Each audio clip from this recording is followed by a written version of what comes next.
Today marks a week with the Apple Vision Pro. Let's get into my review. First, before anything else, I want to tell you guys, be careful with the front display because you see that scratch right there? I have no idea how I did that, but it is scratched. And apparently, there's more scratches. You guys can see that scratch right there, so be careful with the front display. It scratches very easily. As far as what headband I've been using, as you can see, I've been using the Solo knit band. It has been much more comfortable for me than the dual loop band, which I was surprised. This band is extremely comfortable, really stretchy, really soft, and easy to take on and off. And it has this dial right here where you can tighten and loosen the tension of the band. So for me, this has been much more comfortable than the dual loop band. As far as light seal cushion, I switched from the one that came attached to it to the more cushiony one, the one that's in the bottom of the box, the plus version. It gave me some more padding and it's just overall more comfortable. Plus I was also getting those notifications that it was telling me that the displays were too close to my eyes, so I switched it and I haven't had any problems since. As far as battery life, the battery life has been decent. I'd say I get between 2 hours to 3 hours on a charge, but I mostly keep the battery plugged into power at all times because I've been using a lot of the Mac virtual display feature, editing videos on Final Cut on my Mac using the Vision Pro as an external display.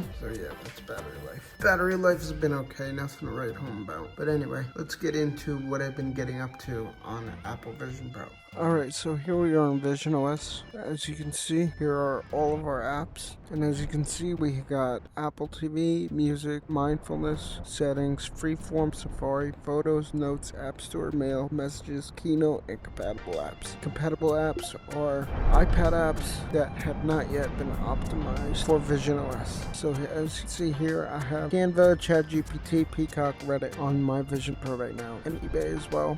The rest of the apps are Apple's first-party apps that have not yet been optimized for Vision OS, such as Home, Maps, News, Docs, Shortcuts, Reminders, Podcasts, Books, Calendar, Clock, and voice memos. So what have I been doing on this thing, you might be asking? I've used it a ton for watching YouTube, Apple TV, Disney Plus, and the virtual Mac display where you can use the Vision Pro as a virtual external monitor for your Mac. I've also downloaded some apps, some games. So as you can see, I've downloaded some apps like Juno, HBO Max, Disney Plus, Synthwriters, Apple Support, Zoom, and Widgetsmith. Juno is a paid YouTube client. Since YouTube does not yet have an app for Vision Pro, this is the best we have right now. It works pretty good. As you can see, we have volume button, we have forward 15, back 15, we have slow and speed up playback, and we have a share button. You can also just scroll through the video by doing this. Pretty cool. We also have this up here which will dim our surroundings. See, just like that. Scroll, you can scroll down, you can scroll up. Juno is pretty cool. If we go back, we go into Disney Plus. So they have 3D section specifically for Vision Pro. I watched Finding Nemo actually a couple days ago in 3D. It was freaking awesome. But yeah, here's all the 3D movies if you want to take a look. And then over here underneath the 3D section we have environments. Check out this Disney Plus theater. It is so sick. Alright, we're fully immersed now. Check out this Disney Plus theater. It is so cool. Whoa, I'm flipping through a chair right now. That's weird. But yeah, as you guys can see, I don't know if the screen recording does it justice. It is so cool to be able to literally just see this like this. And when you start a movie, it dims the lights automatically like you're in an actual theater. It is so awesome. And there's one more thing that I'd like to show you guys. So if we go to apple.com and let's use the 15 Pro as an example, if we scroll down, you'll see a button that says View in your space. Click that button, it's literally going to give you a full 3D render of the iPhone. And you can manipulate it, as you see, make it bigger. 700% zoom on this. You can see the screws on the bottom, the Type-C port, like the front, the sides. Look at that, that is massive.